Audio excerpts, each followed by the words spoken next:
Good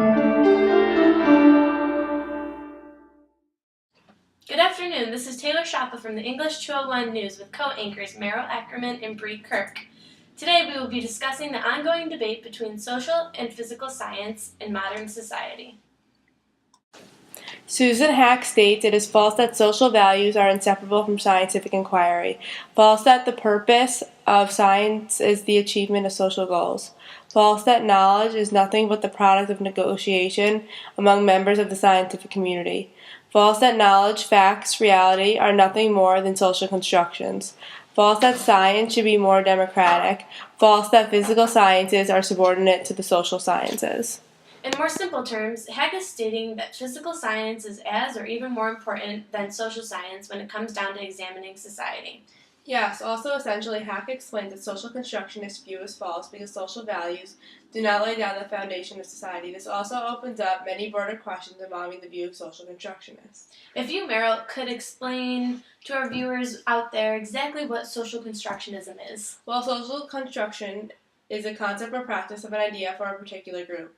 Constructionists look at the way social phenomena are created and made into human traditions. Constructionists also believe that social values make up society and science doesn't need to play a role. This is something that Susan Haack disagrees with.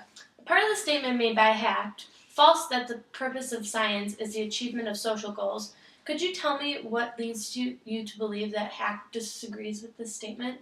With this sentence, you can see that Haack believes that the purpose of science is not to gain the acceptance of society, but to find insight and answers about the world around us. This relates to the other part of the statement about how the physical sciences are subordinate to the social sciences. Bree, do you have anything that could further explain this opinion by Susan Haack? Well, through Haack's statement, you come to learn she believes science is social to an extent, because scientists need to use each other's beliefs to build their own beliefs and elaborate on them. You can tell this by Haack's statement of false that knowledge is nothing but the product of negotiation. I completely agree with this. As I was reading deeply into the Haack statement, I came across the same conclusion. Physical science is a very important aspect when overseeing our views on society. But in order for scientific evidence to be validated, it must be accepted by our social values.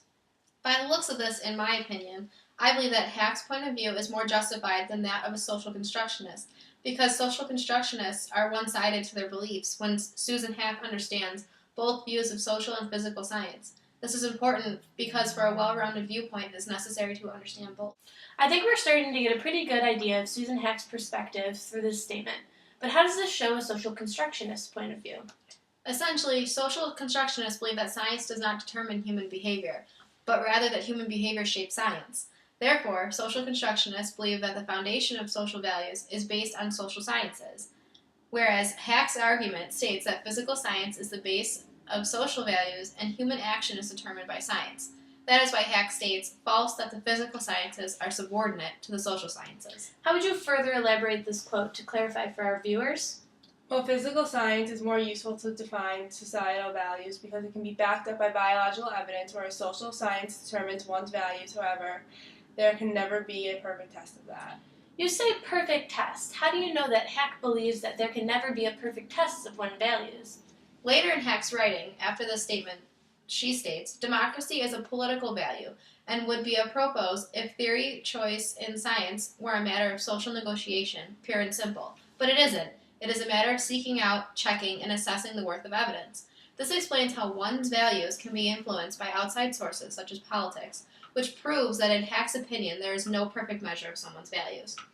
Okay, so now going back to the term subordinate in the last sentence, what do you think that is implying? Well, looking at the sentence as a whole, one would simply look at it and say that social constructionists think that social sciences are more important than physical sciences. Knowing that, the term subordinate means placed in or belonging to a lower order or rank. And if you looked at it deeply? Then you could look and see, well, if subordinate only meant lower than Haack's point of view, would be as one-sided as the view of social constructionists. So in the end, the term subordinate would mean having a greater importance than the other, but the other still has some level of importance. As I read throughout Haack's article, I noticed a high emphasis on feminist interest in social constructionism. How would you relate that back to the sentence spoken by Haack? Well, feminists believe in more social than physical sciences, similar to social constructionists. They believe they are subordinates of the social groups in society because they have limited roles. This is Haack's way of using a relatable example for people to better understand her point of view. And do you think that Susan Haack placed this sentence at the end of the paragraph for any specific reason? Yes, of course she did, because it opens up the doors to further examination of the debate between physical and social sciences. Placing this at the end of the paragraph adds emphasis, as it is used somewhat of a thesis statement when was used in an essay. So in the end, I think we have come to the conclusion that physical science plays a significant role in defining society. Social constructionists would disagree with Haack's viewpoint in this statement because of various reasons. In Haack's viewpoint, the final outcome is that physical science is greater than social science, but that social science still has some value. Thank you, Bree, and thank you, Meryl, for your insight on the physical versus social science debate. You're welcome. Of course. Now, an update on your local weather.